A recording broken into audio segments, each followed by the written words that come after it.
خلکو باندې به ځان نه بوج کوي. نبي علیه السلام به د خپلو بیبیانو سره هم خوش طبیعتي کوله. کله چې نبي علیه السلام اخره بیماري وه د هغې نه چې نبي علیه السلام بیا وفات شو، د نبي علیه السلام به په سر مبارک ډېر زیات درد به و. نو نبي علیه السلام په دغې ورځو کې جنت البقیع ته لاړو. عایشه صدیقه رضی الله تعالی عنها فرمایي جنت البقیع ته تللی وای مقبرې ته. واپس چې راغی زما په سر ډېر زیات درد و، ډېر زیات. عایشه صدیقه رضی الله تعالی عنها فرمایي زما په سر ډېر درد و. ما وی چې وا رأسه وا سر مې مات شو درد دی. نبی علیه الصلاة والسلام راته وفرمایل چې عایشه په سر خو زما هم درد دی، په سر خو زما هم درد دی.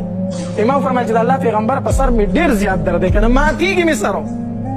نبی علیه الصلاة والسلام راته وفرمایل چې عایشه خفه کېږه مه، عایشه خفه کېږه مه، که مړه شوې نو خیر دی زه به دې جنازه وکړمه، که مړه شوې نو خیر دی زه به دې جنازه وکړمه. اوس ښځې ته چې خاوند دا ووایي که نه نو ښځه ورته وایي چې ښه. نبی علیه الصلاة والسلام عایشې رضی الله عنها وفرمایل عایشه خفه کېږه مه، بختوره ښځه که مړه شوې نو جنازه به در باندې زه وکړمه. عایشه رضی الله عنها وفرمایل یا ما ته پته ده سهار به زه مړه یم مازدیګر به یې ځان له بله کړي زما په ځای باندې. ښځې خو داسې خاوند ته ووایي یا ما ته پته ده مازدیګر به یې ځان له بله کړي.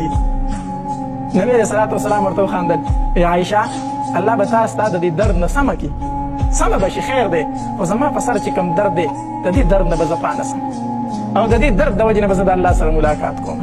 هغه بیماري وه نبي علیه الصلاة والسلام پکې بیا وفات هم شو. دا د نبي اسلام د خپلې بیبي سره خوش طبیعتي کول دي. یو ځل په ساره په سفر باندې تله، په سفر کې سره عایشه صدیقه رضی الله تعالی عنها وه.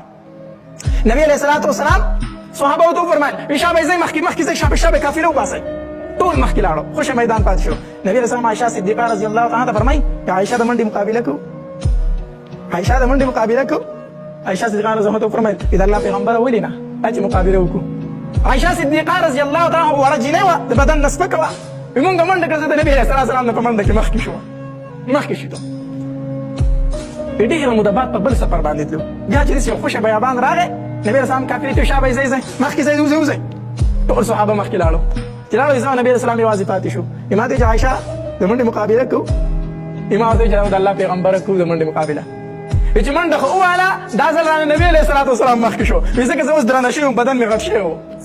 نو نبي علیه الصلاة والسلام رانه مخکې شو. ما ته ویل چې عایشه بدل دې خلاص شو، مخکې تا ګټلې وه اوس ما وګټله.